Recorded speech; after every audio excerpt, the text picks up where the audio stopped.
अस्सलामुअलैकुम dear student, here I am professor Sagheer Ahmed और आप लोग देख रहे हैं professor Sagheer zoology channel. Dear student, last time हम सेकेंड ईयर बॉटनी के मॉडल पेपर पर डिस्कस कर रहे थे, उसके शॉर्ट आंसर क्वेश्चन को डिस्कस किया था। आज यहीं से मज़ीद जो उसमें शॉर्ट आंसर क्वेश्चन हैं उनको हम डिस्कस करेंगे। तो आइए लेक्चर की तरफ चलते हैं। क्वेश्चन है हमारे पास, name the types of RNA involve in protein synthesis. बड़ा सिंपल सा क्वेश्चन किया है कि उन RNA के नाम बताइए जो प्रोटीन सिंथेसिस में क्या करते हैं, पार्टिसिपेट करते हैं। बहुत सिंपल सा आंसर है, आप लोग हेडिंग डाल देंगे टाइप्स ऑफ RNA, एक कमेंट लिखेंगे the names of types of RNA involved in protein synthesis as given below। अब कौन कौन से RNA हैं जो प्रोटीन की फॉर्मेशन में पार्टिसिपेट करते हैं। एक है हमारे पास मैसेंजर RNA, सेकंड है ट्रांसफ़र RNA और थर्ड है राइबोसोमल RNA। आपने सिर्फ इतने नाम लिखे, जैसा क्वेश्चन है वैसे ही आंसर देंगे, कोई डिटेल लिखने की ज़रूरत नहीं है। टू द पॉइंट क्या है क्वेश्चन है, टू द पॉइंट क्या है इसका आंसर है। हाँ, मैसेंजर RNA को आप किससे डिनोट करते हैं, और में आप लिख दीजिए mRNA। M stand for messenger RNA। Transfer RNA आप लिख दीजिएगा, यहाँ पर ट्रांसफ़र RNA को स्मॉल t से रिप्रेजेंट करते हैं और इसको हम कहते हैं in short tRNA। T stand for transfer RNA। Ribosomal RNA को हम डिनोट करते हैं स्मॉल r से और फिर आप लिख देंगे कैपिटल RNA। तो messenger RNA, transfer RNA, ribosomal RNA, messenger RNA denoted by small RNA, transfer RNA denoted by small t RNA and ribosomal RNA denoted by small r RNA। अच्छा, some time ये थोड़ा सा descriptive short question में भी पूछ लेते हैं, define RNA and write down the types of RNA। तो उस वक्त आप लोगों ने इनकी डेफिनेशन लिखनी है, बड़ी सिंपल सी है। मैसेंजर RNA, जैसे नाम से ज़ाहिर है कि what do mean by messenger RNA, those RNA which are carry message from nucleus towards the cytoplasm are called messenger RNA। यानी कि ऐसे RNA जो कि न्यूक्लियस से मैसेज लेकर चलते हैं टूवर्ड्स द साइटोप्लाज्म, उसको आप क्या कहते हैं, मैसेंजर RNA। फिर ट्रांसफ़र RNA जिसे tRNA भी कहते हैं, ये साइटोप्लाज्म में मौजूद होते हैं, उस मैसेज को कैरी करते हैं टूवर्ड्स द राइबोसोम्स, क्योंकि प्रोटीन कहाँ फॉर्म होती है, ribosome, under the extraction of the nucleus. तो transfer RNA those RNA which are carry mRNA towards the ribosomes are called transfer RNA। Next है हमारे पास थर्ड राइबोसोमल RNA, जैसे नाम से ज़ाहिर है राइबोसोमल, राइबोसोम्स में जो RNA पाए जाते हैं उनको आप क्या कहते हैं, राइबोसोमल RNA। यानी those RNA which are present in ribosomes are called ribosomal RNA। इनका काम क्या है, जो कोड मैसेंजर RNA लेकर आते हैं उनको क्या करता है, ये डिकोड करता है और प्रोटीन की फॉर्मेशन स्टार्ट हो जाती है। इसलिए इसको आप क्या कहते हैं, राइबोसोमल RNA, जो कि स्मॉलेस्ट RNA है। स्मॉलेस्ट RNA को हम क्या कहते हैं, tRNA। ये MCQs में भी पाई जाती है। नेक्स्ट है हमारे पास एक और शॉर्ट क्वेश्चन है, what happens when a cell is placed in hypotonic solution.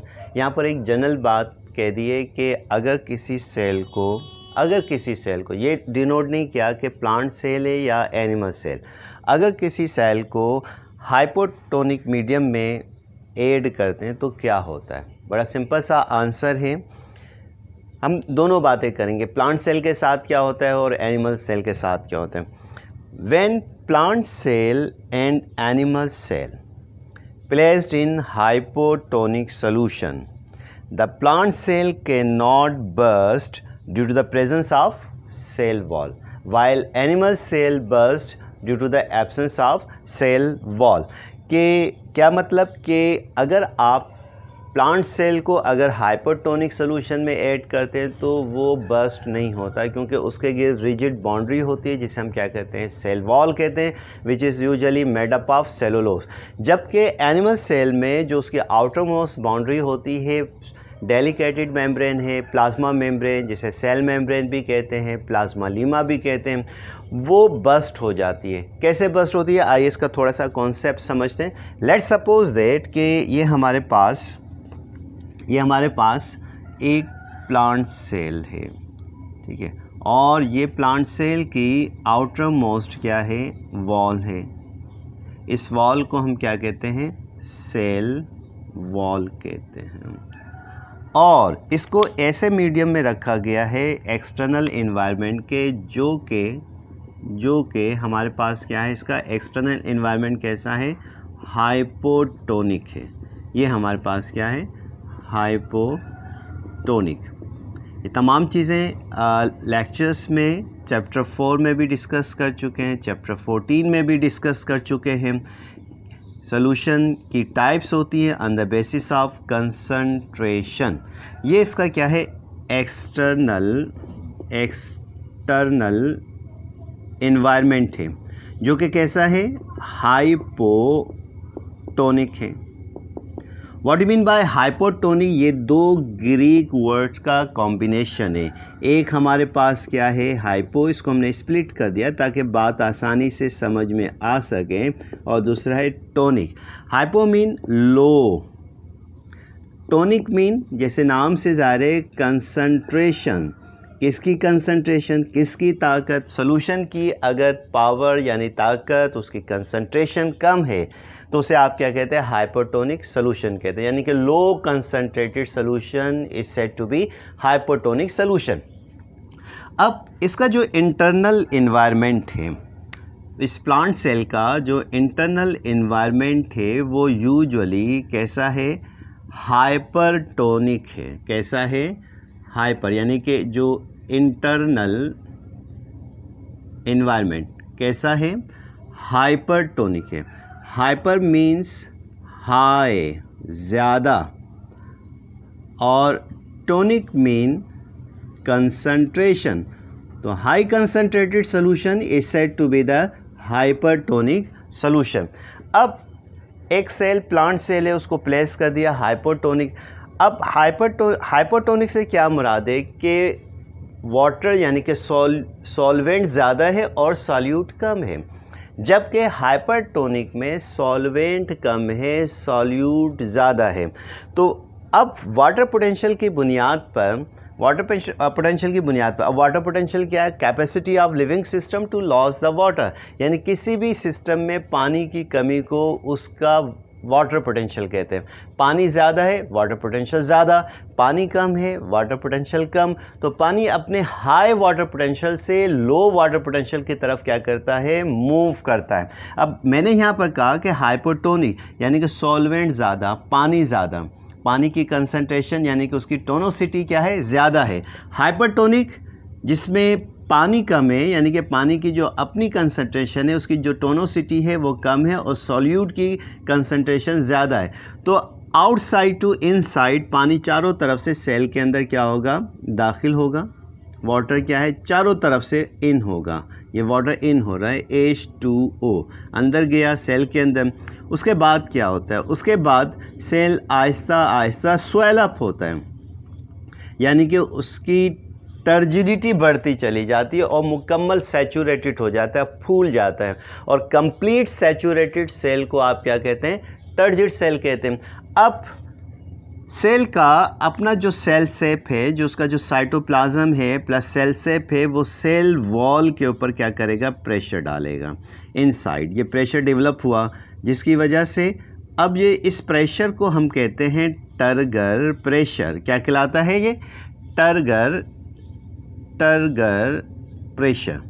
What do you mean by turgor pressure? During the turgidity, cytoplasm apply the pressure on cell wall is said to be turgor pressure.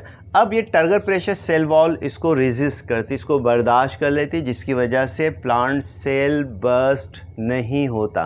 वही बात हमने कह दी कि जब hypotonic medium में किसी भी plant cell को ऐड करते हैं तो वो बर्स्ट नहीं होता due to the presence of rigid membrane known as cell wall. इसके अगेंस्ट अगर आप एनिमल सेल है, लेट सपोज दैट ये हमारे पास क्या है, एनिमल सेल है, और एनिमल सेल का जो एक्सटर्नल एनवायरनमेंट है वो कैसा है, हाइपोटोनिक है। ये हमारे पास एक्सटर्नल एनवायरनमेंट है in the case of animal cell.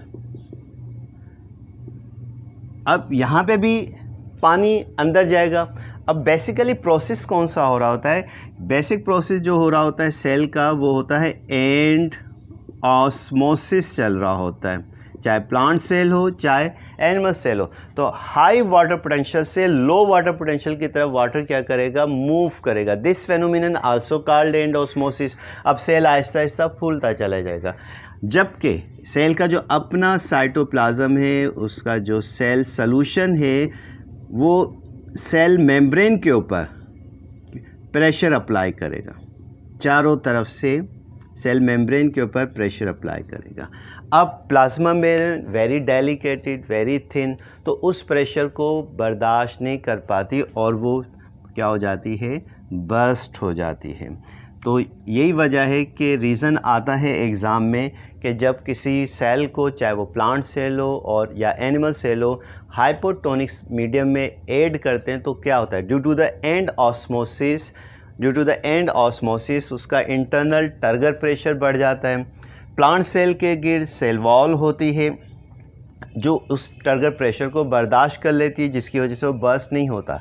जबकि एनिमल सेल क्या हो जाता है, बर्स्ट हो जाता है, उसके गिर्द सेल मेम्ब्रेन मौजूद, सेल वॉल मौजूद नहीं होती। तो डियर स्टूडेंट, आपको ये यानी कि रीज़न फेनोमेना समझ में आ गया होगा। आपने सिर्फ ये कमेंट लिख देना है। क्लियर हो रही है बात? आगे चलें। एक और शॉर्ट क्वेश्चन है, आइए उसको डिस्कस करते हैं। Right the number of chromosomes in pea and sugar can. कितना सिंपल आंसर यानी कि क्वेश्चन किया है, आपसे ये पूछा है कि पी यानी कि मटर के अंदर और शुगर कैन यानी कि गन्ने के अंदर नंबर ऑफ क्रोमोसोम्स की तादाद बताइए।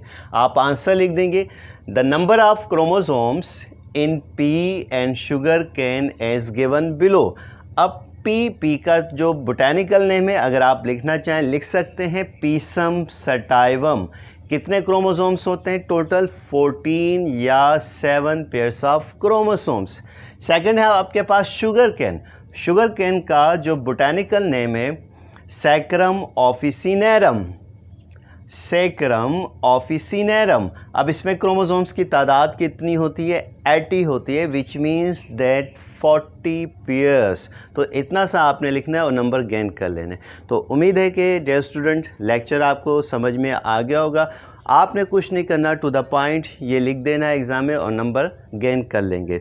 तो डियर स्टूडेंट, ये आपके पास शॉर्ट क्वेश्चन थे। नेक्स्ट लेक्चर के अंदर नेक्स्ट टॉपिक के साथ हाजिर होंगे इंशाल्लाह। प्रोफेसर सगीर अहमद आपके साथ हैं। इंशाल्लाह कोई भी प्रॉब्लम आपके साथ नहीं होगी।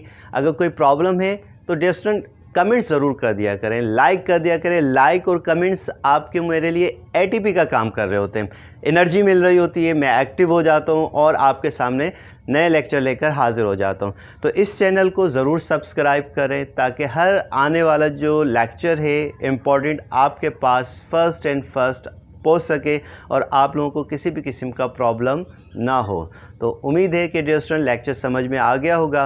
वो स्टूडेंट जिन्होंने न्यू ज्वाइन किया है फ़ौरन इस चैनल को सब्सक्राइब कर लें, लाइक कर लें, अपने दोस्तों को शेयर करें। तो तब तक के लिए इजाज़त दीजिए। अल्लाह हाफिज़।